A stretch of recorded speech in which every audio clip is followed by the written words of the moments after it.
If you're thinking about moving to the Fraser Valley right now and you're torn between Surrey, Langley, and Abbotsford, you're not alone. It's the #1 debate I hear from buyers who want more space but don't know which trade-offs are actually worth it. Some people will tell you Surrey is too busy, others will say Abbotsford is too far, and almost everyone has an opinion on Langley traffic. But a lot of buyers are making huge life decisions based on outdated stereotypes rather than current market realities. The truth is, the Fraser Valley isn't one big suburb anymore. It's 3 very distinct markets, each with very different lifestyles, different commute realities, and drastically different price points as we head further into 2026. So in this video, I want to slow things down. We're going to do a comprehensive comparison of Surrey, Langley, and Abbotsford. We're going to look at the commute, the lifestyle, and most importantly, what your money actually buys you in each city right now, without the hype, without the predictions, and without the sales pressure. Hi, my name is Amman Rawji, and as a top 5% realtor in Canada with eXp Realty, I help buyers navigate these exact decisions every single week. Let's break it down. First, we need to clear up one big misconception. People often lump these 3 cities together as the Valley, but geographically, the difference is massive. Let's start with Surrey. If your life revolves around working in Vancouver or Burnaby, Surrey is the heavyweight champion of connectivity. It is the largest city in the region, and it's the only one of the 3 that are currently connected to the SkyTrain network.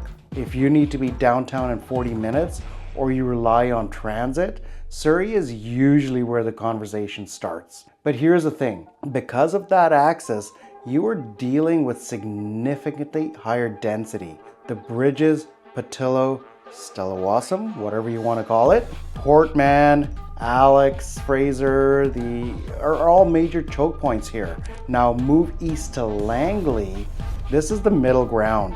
You don't have the SkyTrain yet, though it is coming to the city center very soon. So you're currently very reliant on the Highway 1.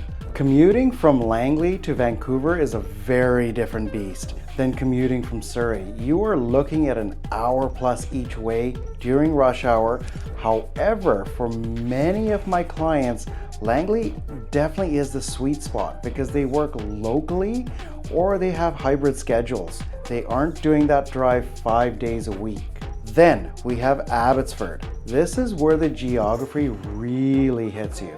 Abbotsford is significantly further east. If you work in Vancouver, a daily commute from Abbotsford is grueling. We're talking about 90 minutes or more each way when traffic is bad. But that's where the trade-off begins, because Abbotsford has its own economy, its own airport, and its own hospital. Many people who live there work there. They aren't commuting west. And if you don't need to drive to Vancouver, the distance suddenly doesn't matter as much. So if you are tied to the city, Surrey wins on logic. If you're hybrid, Langley is a perfect balance. If you work remotely or locally, Abbotsford opens up doors we will talk about in a minute. Now, let's talk about lifestyle. What does living there actually feel like? Surrey is urbanized. It feels like a big city. You have a central city, high rises, major malls, and a very fast pace. It's diverse, it's busy, and amenities are everywhere. But it can also feel crowded. If you're looking for quiet streets and a small town feel, you really have to hunt for specific pockets in South Surrey or Cloverdale to find it. Langley is different. Langley, specifically the township, is built around communities. Areas like Willoughby or Brookswood have a distinct family-oriented vibe.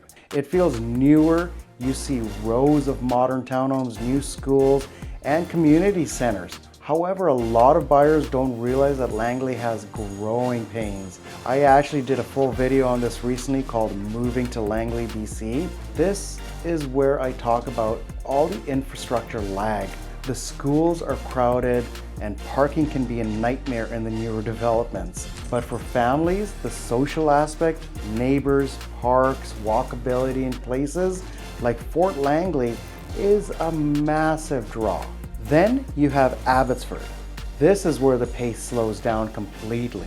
Abbotsford has a more rural, relaxed feel. It's the city in the country. You have incredible access to nature, lakes, hiking right in your backyard. The vibe here is less hustle and more home. It feels established.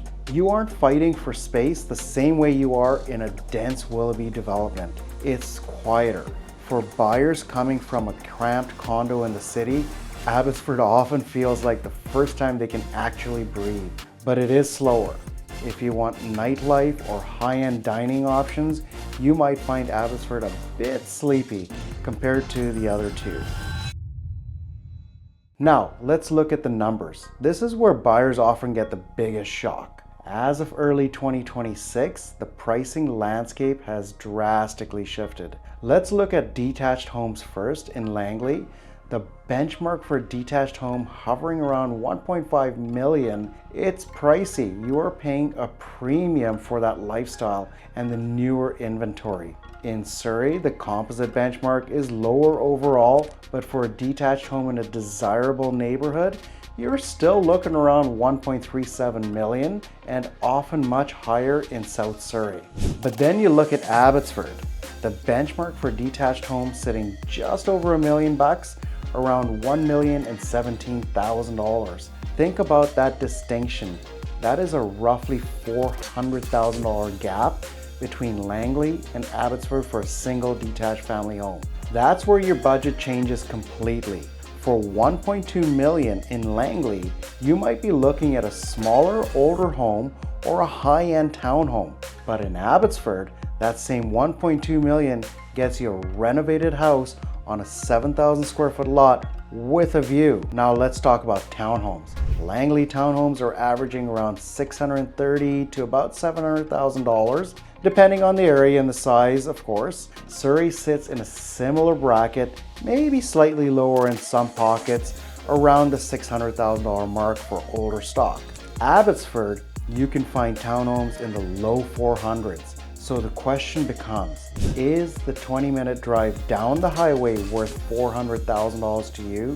For some people, absolutely not. They need the time, but for others, the equity difference is life-changing. And if you want to see exactly how the market shifted in January, make sure to check out my January 2026 Fraser Valley market update on this channel, where I go deep into the absorption rates. Now, before you decide, there is one more layer we need to peel back. Another key factor buyers aren't always told about is the administrative difference, especially in Langley. You have the city of Langley and the township of Langley. There are two very different municipalities with different tax structures, different zoning, and very different vibes. The city is denser, more urban, and generally more affordable. The township is where you find the sprawling suburbs and acreages. And if you don't understand that distinction, you can easily confuse Langley data and think you're getting a deal, when you're really looking at the completely different product type. Similarly, in Surrey, North Surrey versus South Surrey might as well be different planets. South Surrey behaves much more like White Rock, expensive, coastal, retired demographic. North Surrey is young, transit-oriented, and growing vertically. Lumping them all together is the biggest mistake buyers make. You have to look at the micro market. So what does this all mean for you as a buyer? If you need the SkyTrain and urban energy, Surrey is definitely your answer. If you want the modern family, community, and a hybrid commute, Langley is the winner, despite the price tag. But if you want land, a detached home, and quieter life, and you can handle the drive, Abbotsford is undeniably the best value in the Lower Mainland right now. That's where patience is definitely paying off for buyers willing to drive a little further till you qualify. If this video was helpful, you may also want to watch the other breakdown videos I have on this channel. And if you want help breaking down your specific situation, not the averages, but the exact type of home you're considering in the Valley, you can book a call with me down below in the description. Thanks for watching, thanks for your time, and make decisions based on clarity, not noise.